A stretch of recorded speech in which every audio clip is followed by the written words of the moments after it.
What's going on, everybody? My name is Ben, and welcome back to the bench for another episode of Rivals and Adversaries here on Ben Builds. Today we are moving forward with our Sabre. Now, last time we went ahead and worked extensively on the cockpit. We are not quite done with it yet, though. I do want to add in a bit more bells and whistles on it, but it's looking okay. It's coming along. We also have to work on the fuselage there, make sure the cockpit will fit inside of it, and work on the tail cone, because that is a little bit of an issue. Now, the tail cone itself looks fine. It fits in decently where it's designed to go, but there's such a gap between the end of the tail cone and the actual end of the fuselage. Just doesn't look right. So I'm going to go ahead and try to mess with that, get that moved forward and maybe glue it in. So we'll get to that eventually. But first, let's go ahead and jump into our first time lapse. I want to go ahead and finish up the cockpit. I want to add some seat belts. I want to add in that helmet I talked about last episode. I want to work on some hoses. I want to get all those installed, add maybe a wire or two here and there, and really get this thing looking awesome. So let's go ahead and jump into our first time lapse. Let's see what we can do.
All right, everybody, we are back, and that went really, really well. I'm loving how the cockpit has turned out so far. I think we're pretty decent with it, so we're going to go ahead and let that dry off camera, and I want to shift over to the fuselage. Now, I don't really want to open up the gun bays. I don't really want the guns exposed, so I'm going to go ahead and close them off. Now, luckily for me, though, these panels fit beautifully. They drop right into place without really much hassle at all. Now, when gluing it in, though, we do have some areas on the back of that, these little locating tabs that originally were designed for the guns. We can use those to kind of give a little bit of pressure and to make sure that there is no step between fuselage and panel. I'm going to go ahead and push out here with my pin vise just to make sure we line them up nice and even. And then we should be good to install the other side. On the other side, the same exact procedure. Take a little bit of some of that sprue, just remove that with a jeweler file. Then we'll just drop it right down into place. Again, I know there's a lot of good detail in here. I just don't want to have my Sabre's gun bays open. I'd much prefer them to be closed. I do intend on dropping the air brakes though and the wheel bay doors, but I don't really want the guns to be exposed, and I don't want to have a loose panel that can fall off. So we're just going to close them off. Plus, I haven't seen a lot of Sabres with their gun bays open when they're sitting on the flight line. So this way I can go ahead and just close them up, and I think it's going to look nice and smooth and super sleek. Now moving right along here, guys, I want to go ahead and add in some detail there on the seat. When we go ahead and just tack that into place and we drop the whole area into the fuselage, there's a gap behind the seat and right in front of that rear decking. Now I don't see that in the actual aircraft, so to fill it, I'm going to go ahead and put in a little extra detail. Now this may not be ultimately correct, but I think it's going to be nice to have something in there as opposed to have nothing in there whatsoever. So we're going to go ahead and cut a little strip of styrene about maybe 2 or 3 millimeters wide, and we're going to use those as some seat rails. Even though technically we already have seat rails here in the kit, I just thought, you know what, let's add a little bit of extra stuff in there just to see if this doesn't spice it up just a tad bit. Before we can install those, however, we do have to go ahead and come in and clean up the very back of the seat. Sand off any of the imperfections. We can go ahead and smooth everything out. And then once that is good and sanded, we can come back, add a little bit of Tamiya extra thin, and then we can install our seat rails. Again, I don't know how accurate this is or how much detail you're actually going to be able to see back there, but you are going to see something. And so just in case there's an opening or a gap, this should take up that space. Once that is clean, let's go ahead and test fit these where these are going to go. Then we can go ahead and come in and we can start gluing them down.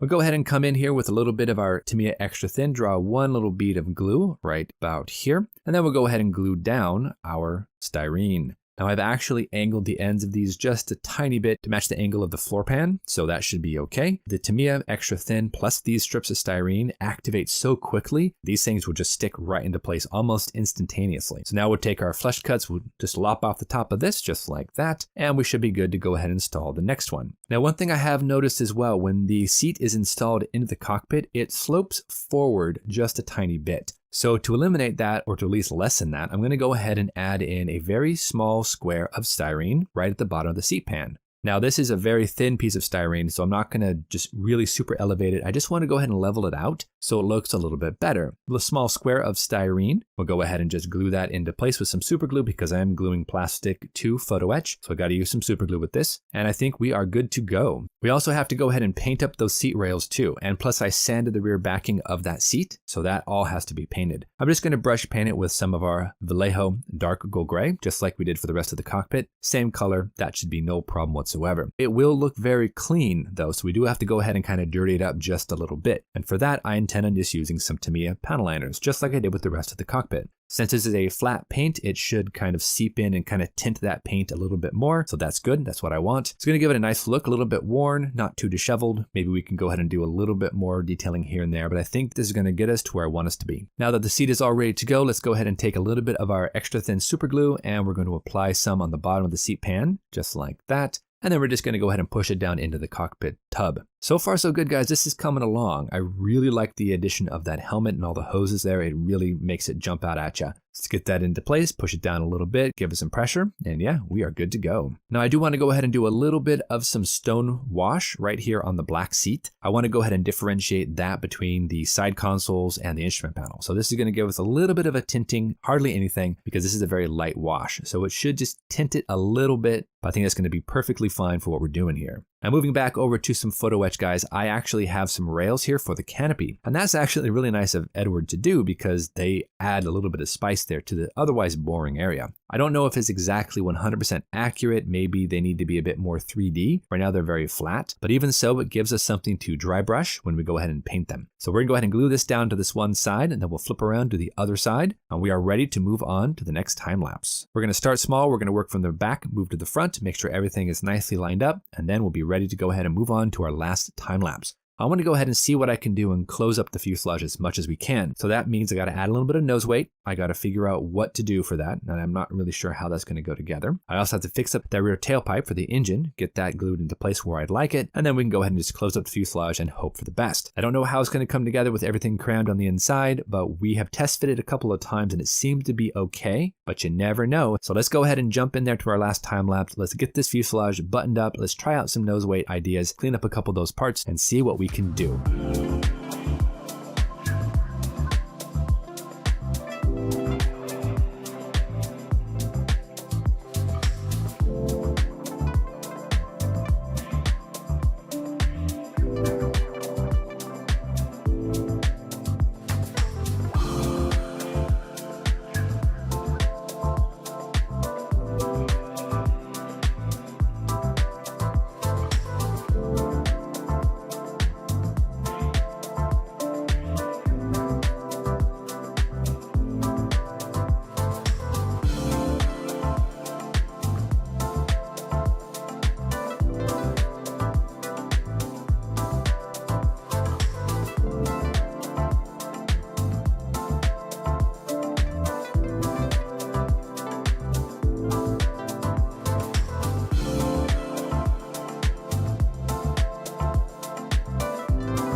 All right, everybody, we are back. And as you can see, we have a completed fuselage here. It's all nicely glued together. And I gotta tell you, that actually fought me quite a bit. I think it was just the use of my nose weight that I had intended on using, the BBs and whatnot. They just kind of pushed everything around in there and I had to take them all out. So this is actually running with absolutely no nose weight whatsoever. But that's okay because we have a lot of openings on the back here, which I can just pour nose weight in there, or I can do a couple of other ideas. For example, I have these little 0.25 gram weights. I can just go ahead and slide a few of these down into the fuselage, and they're heavy enough, I should only need a few. So hopefully I can get enough weight to the front, we'll be okay. We have everything sealed up, so let me go ahead and give you a close up here. You can see some of the detail. I really like how this came out. So you can see we've got our helmet glued into the bottom here, we've got our seat belts, we've got a couple of different hoses. I think it added a bit of life to the cockpit, and adding the seat pad in there as well. I like it. I think it's pretty cool. Is it perfect? No, definitely not, but it's going to do fine for me. I like where this is going. Now, I did have some trouble getting the fuselage together, and the cockpit, I think, might have had a little bit to do with that. For some reason, it just seemed to be too wide around the front nose area. So I did take a Dremel, and I did Dremel a lot of material out of the undersurface of the plastic and also the top and the side of the cockpit. We were able to finally get everything tucked away in there, and with a little bit of coaxing, we were able to close up most of the gaps. Of course, I have some work to do with the seams, but for the most part, I think we're moving along. Plus,